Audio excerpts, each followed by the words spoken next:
thank you and the President for suspending or lifting the sanctions on Syria.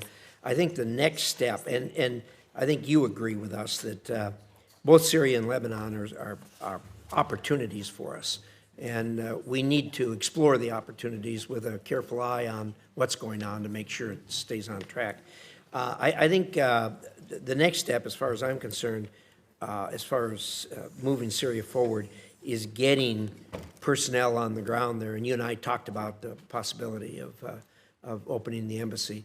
And I understand that this isn't a classified setting, but can you maybe describe for us the challenges of opening the embassy, why we haven't done it to this point, staying within the bounds of the Yeah, well, it's entirely driven by security concerns. By the way, it's not the transitional authorities. We don't think they would harm us, but there are other elements on the ground in Syria that we have to be able to protect our people. Important point. And there are the ability, you don't just have to be able to get people in, you have to be able to get people out.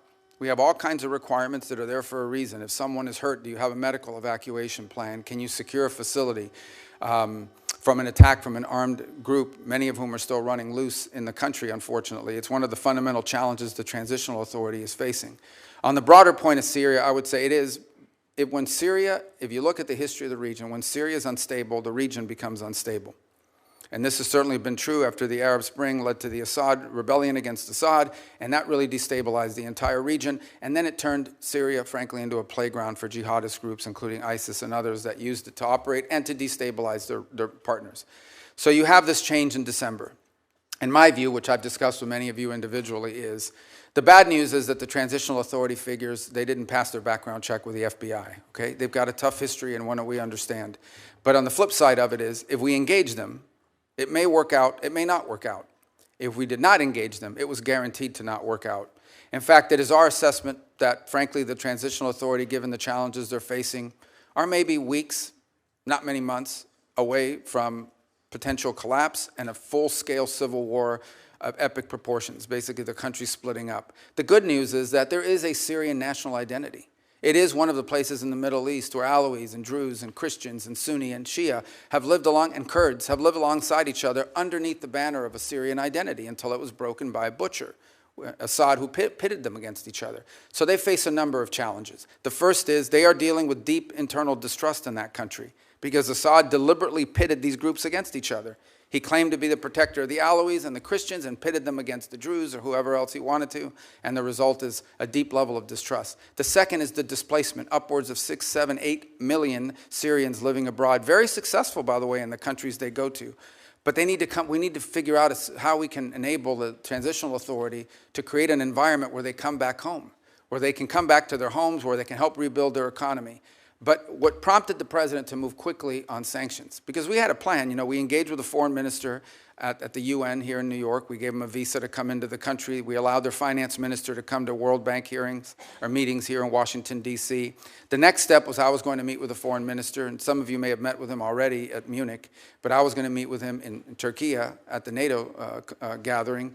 But the president had an opportunity to meet with al-Shara, and frankly, he made a bold decision. I'll do it. I'll meet with them under the Saudis and the Turks that encourage that. And the rationale and the reason is we need to, right now, the most important thing is that partnering nations, the nations in the region want to get aid in, want to start helping them, and they can't because they're afraid of our sanctions. So they don't. The lifting of the sanctions, its most immediate impact will be to allow neighboring countries to begin to assist the transitional authority to build governance mechanisms that allow them to actually establish a government, unify the armed forces under one banner and the like.